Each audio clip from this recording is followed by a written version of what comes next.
সলিল চৌধুরীর দোল দোল দোল, হে আল্লাহ হে রাম শুনেছেন? কিংবা অঞ্জন দত্তের পাড়ায় ঢুকলে ঠ্যাং খোড়া করে দেব, দুটোই লাভ জিহাদকে প্রমোশন। জানি আপনারা চমকে যাবেন। ইউটিউবে গান দুটি আরেকবার শুনুন। জীবনমুখী গান কেন এসেছিল জানেন? যাতে উপমা ব্যাপারটা বাদ দেওয়া যায়। উদাহরণ হিসাবে ধরুন মান্নাদের যেমনটি রাধা কাঁদে, এই ধরনের পৌরাণিক উদাহরণ যেন না থাকে। ঠিক যেভাবে বাংলাদেশ আজ অতীতকে ভোলার চেষ্টা করছে। বুদ্ধদেব ভট্টাচার্য, সুনীল গাঙ্গুলি, মৃণাল সেনদের নেতৃত্বে এই পরিকল্পনা শুরু হয় 1980 সালের 25শে জুলাই থেকে, অর্থাৎ উত্তম কুমার চলে যাওয়ার পরের দিন থেকেই। মহালয়া নামে একটি সিনেমা হয়েছে, দেখেছেন? শুভাশিস মুখার্জি বীরেন ভদ্রের রোল করেছে।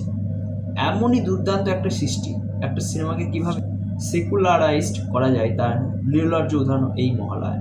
শুরুতে এক মুসলিম মাছওয়ালা বীরেন ভদ্র বলেছে, আপনার চণ্ডীপাঠে আমি আজানের মিঠা আওয়াজ পাই। এরপরে এক হিন্দু সংস্থায় কোনো এক সামন্ত নামের নেতা হুমকি দেয় পঙ্কজ মল্লিককে যেন তিনি অব্রাহ্মণ বীরেন ভদ্রকে দিয়ে গান না গাওয়ান। সঞ্জয় গান্ধী, সিদ্ধার্থ শঙ্কর রায়দের পাপ বিজেপি সংঘ পরিবারের ওপর চাপিয়ে দিতে এই চরিত্র আনা।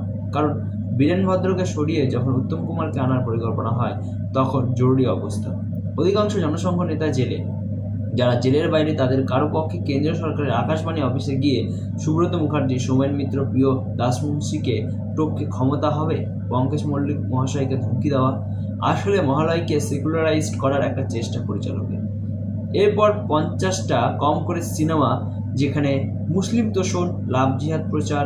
কিছু উদাহরণ: 1 নম্বর মিস্টার অ্যান্ড মিসেস আইয়ার, 2 গয়নার বাক্স, বোঝে না সে বোঝে না, শেষ থেকে শুরু, শুধু তোমারই জন্য, গোত্র, ব্যোমকেশ, হামিটু, কণ্ঠ, বিসর্জন, বিজয়া, বিসমিল্লাহ, রাজকাহিনী।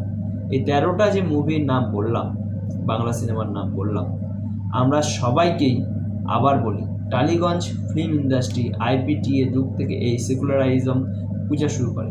উত্তম কুমার মারা যাওয়ার পর বন্যার মতো গ্রাস করে সেকুলারিজম। আজ যদি ওরা বলে সেকুলার গান গাইতে, এতে ওদের দোষ নেই। আমরা ওদের মাথায় তুলেছি বাংলাদেশের বাজারে ঢোকার জন্য। বাংলাদেশে জিহাদিকরণ হওয়ায় ওখানে খুব শীঘ্রই ওখানে গান বাজনা বন্ধ হবে, ইরান আফগানিস্তানের মতো। তাই টালিগঞ্জ এবার চেষ্টা করবে আর বেশ ছেড়ে হিন্দু হওয়ার। এই ফাঁদে কেউ পা দেবেন না। No support to trolley.